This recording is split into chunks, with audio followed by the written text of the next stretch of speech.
कंधे पर बोरा लटकाए दिन भर गलियों में भटकता रहता। इधर उधर पड़ी प्लास्टिक की बोतलें और पुरानी चीजें उठाता रहता। फिर शाम को उन्हें बेचकर 2 वक्त की रोटी कमाता। थुंग थुंग अपनी बीवी और बच्चे के साथ एक टूटी हुई झोपड़ी में रहता था। गरीबी इतनी थी कि कभी कभी नमक रोटी भी नसीब नहीं होती थी।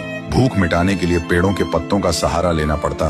फिर भी थुंग थुंग ने कभी चोरी का सहारा नहीं लिया। एक दिन थुंग थुंग थका हारा श्मशान के पास बैठा था। शाम ढल चुकी थी और हवा में जले हुए लकड़ों की बू थी। तभी उसे मिट्टी के नीचे से हल्की सी रोशनी चमकती दिखी।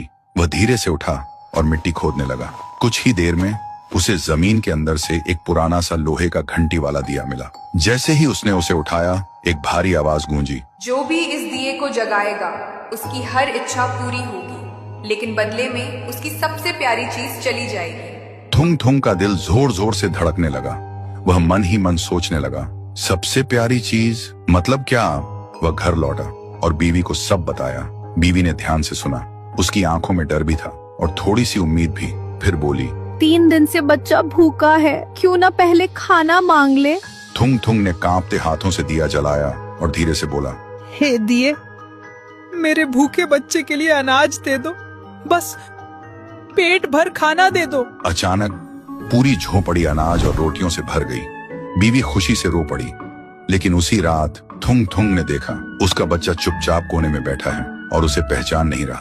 सुबह तक बेटा उसका नाम भूल चुका था। थुंग थुंग टूट गया, लेकिन घर में अनाज था और भूख खत्म हो चुकी थी। उसने खुद को समझाया, बाद में बच्चे का इलाज करवा लूंगा। फिर उसने सोचा, एक और बार इस्तेमाल कर लेता हूँ। इस बार उसने मांगा, हे दिए, पक्का मकान और दुकान दे दो। पलक झपकते ही टूटी झोपड़ी की जगह एक सुंदर पक्का घर बन गया और बगल में भरी हुई दुकान खड़ी थी। थुंग थुंग खुशी से बीवी के पास दौड़ा, लेकिन उसने देखा उसकी बीवी पत्थर की मूर्ति बन चुकी थी।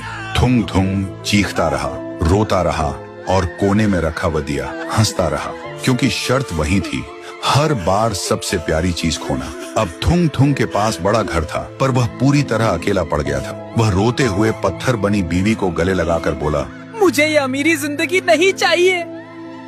मेरी बीवी और बच्चे को पहले जैसा कर दे, भले ही हम भूखे रहे।